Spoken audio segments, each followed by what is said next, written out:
नमस्कार दोस्तों, हम बात कर रहे हैं भारत में घुसपैठिए, यानी भारत में जो घुसपैठिए घुसते हैं, हमारे लिए और देश के लिए कितने खतरनाक हो सकते हैं, कितने खतरनाक हैं, इसके बारे में आज हम जानेंगे। यानी घुसपैठिए, यानी हमारे लिए कितने इतने खतरनाक क्यों हैं, इसको जानना ज़रूरी है देशवासियों को और सरकार इस दिशा में एक महत्वपूर्ण कदम उठा रही है, उसको भी जानेंगे। लेकिन अभी हम जानते हैं कि ये जो घुसपैठिए हैं हमारे और देश के लिए कितने खतरनाक हो सकते हैं। तो उसको ये समझते हैं पहले कि ये जो घुसपैठिए हैं, जो हमारे देश में घुसते हैं, जिससे हमें राष्ट्रीय सुरक्षा का खतरा बना रहता है। यानी ये कह सकते हैं ये आतंकवाद को जन्म देते हैं, यानी हमारे देश में आते हैं, खाते हैं, पीते हैं, मौज-मस्ती करते हैं। यहाँ के जो नागरिक हैं, किसी न किसी रूप से इनको प्रभावित करते हैं, इनको अपने साथ जोड़ने का काम करते हैं। अगर जो जुड़ जाता है, तो ये आतंकवादी घटनाओं को अंजाम देने का काम करते हैं, अपने आकाओं के निर्देशन द्वारा।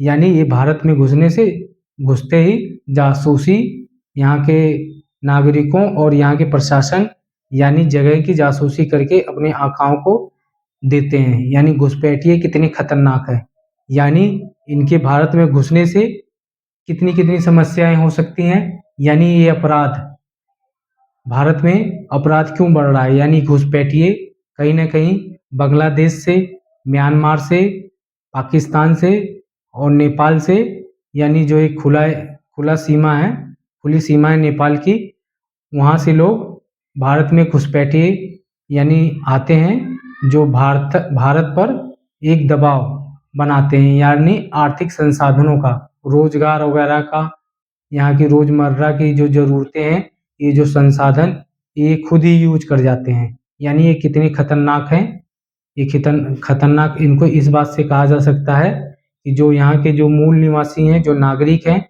ये इनकी सुख-सुविधाओं को ये भोग लेते हैं। यानी इनके आने से जनसंख्या बढ़ोतरी होती है, जो सरकार की योजनाएँ हैं, इनको हस्तांतरित हो जाती है, जो यहाँ के नागरिक लोग हैं, इनको जिसके लिए ये योजनाएँ बनाई गई थी, उनको ना मिल के इनको मिल जाती है। कारण ये होता है, यानी जो यहाँ के जो विपक्षी नेता हैं, यानी जो इनके समर्थन में हैं, जो जिनके ये वोट बैंक हैं, इनकी ये पक्षधारी करते हैं। यानी ये सोचते हैं किसी न किसी रूप में ये भारत में बने रहें, हमें वोट देते रहें और हमारी सरकार आए, इसलिए ये जो घुसपैठिए भारत में घुस जाते हैं, इनकी भगाने के लिए केंद्र सरकार जो प्रत्यक्ष सरकार होती है, इनका विरोध नहीं करते हैं। यानी इनको अपने पक्ष में लाते हैं कि हम वोट बैंक से अपने राजनीतिक कैरियर को चमकाएँ या सत्ता में बने रहें, यानी इनके पक्षधर होते हैं। ये कह सकते हैं ऐसे जो नेता हैं, बहुत ही देश के लिए गद्दार हो सकते हैं, देश के लिए घातक हो।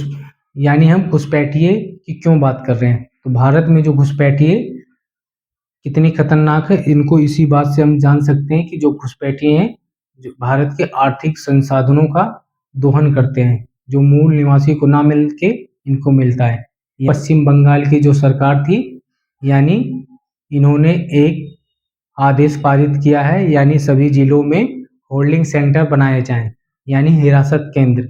सभी प्रशासन यानी जिले के सभी प्रशासन को यह निर्देश दिया गया है, होल्डिंग सेंटर के माध्यम से जो संदिग्ध लोग हैं, उनको हिरासत में लिया जाए, उनसे पूछताछ की जाए, उनसे ये पूछा जाए कहाँ के निवासी हैं, किस देश के हैं। ऐसे लोग संदिग्ध मिलते हैं, यानी किस देश से भारत में प्रवेश करे हैं, तो उनको हिरासत में 30 दिनों तक रखा जाए, उनको सही से खर्चा पानी दिया जाए, यानी दोबारा से इस देश में ना आ सकें, यानी भारत के जो आर्थिक संसाधन हैं, उसका दोहन ना कर सकें। तो इस दिशा में ये पश्चिम बंगाल की सरकार यानी जो भाजपा की सरकार तृणमूल कांग्रेस को हटाकर भाजपा की सरकार बनी है, ये बहुत ही अच्छा कदम उठा रही है, केंद्र सरकार बहुत अच्छा कदम उठा रही है, भारत में घुसपैठियों को रोकने के लिए। यानी हम ये कह सकते हैं भारत में जो घुसपैठिए आते हैं, इनसे यहाँ पे रोज़गार की कमी होती है, यानी कहीं न कहीं आप नुक्कड़ चौराहे, गली मोहल्ले में आपको इन्हीं को देखेंगे, जिससे ये भारत में चोरी, चकारी, अपराध प्रवृत्ति के लोग ये बसते हैं, जिससे यहाँ के नागरिकों को बहुत ही तकलीफ़ों का सामना करना पड़ता हैगा। मानव तस्करी हो गया, नशीले पेय पदार्थ हो गए, ड्रग्स हो गया, यानी इन सब चीज़ों में ये लिप्त होते हैं। यानी कहीं न कहीं देश के नागरिकों को ये परेशान करते हैं। ऐसे लोगों को देश में बने रहने का नहीं होना, देश में बने नहीं रहना चाहिए, इनको देश निकाला कर देना चाहिए, देश से निकाल देना चाहिए। ऐसे लोगों के ऊपर ऐसे प्रतिबंध लगाना चाहिए, ऐसी सज़ा देनी चाहिए कि ये देश में प्रवेश ना कर सकें। तो आपने जाना होगा कि जो घुसपैठी होते हैं कितने खतरनाक होते हैं, जो अपने राष्ट्र की सुरक्षा को प्रभावित करते हैं। इसलिए इन लोगों को भारत में प्रवेश नहीं करने देना चाहिए। केंद्र सरकार जो कदम उठा रही है, सही कदम उठा रही है। ऐसे लोगों को देश निकाला यानी देश से बाहर कर देना चाहिए, घुसने नहीं देना चाहिए। तो अभी के लिए इतना ही। आपने जान गए होंगे घुसपैठिए कैसे होते हैं, ये हमारी रोज़मर्रा की ज़िंदगी पे कितना असर करते हैं, कितना हमें प्रभावित करते हैं। तो आपने जाना होगा घुसपैठिए कितने खतरनाक होते हैं। तो अभी के लिए इतना ही, धन्यवाद।